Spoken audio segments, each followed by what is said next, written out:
Hi everyone, আসসালামু আলাইকুম। তো আজকে দুপুরের খাবারের মেনুতে ছিল মিষ্টি কুমড়া চাক ভাজি।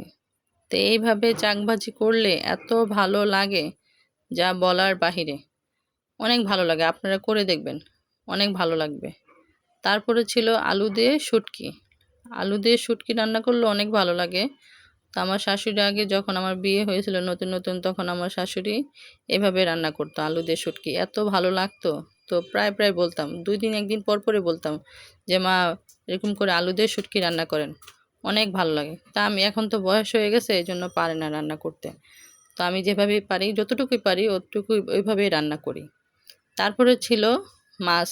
মাছ দিয়ে লেবু দিয়ে রান্না করছি। তো 2-1 দিন পর পর এরকম মাছ দিয়ে লেবু দিয়ে রান্না করি। যদি মাছ অন্য কিছু দিয়ে খেতে না ভালো লাগে, তখনই আমি এইভাবে রান্না করি। তো আপনাদের কাছে যদি ভিডিওটা ভালো লেগে থাকে, লাইক কমেন্ট শেয়ার করবেন। বাই।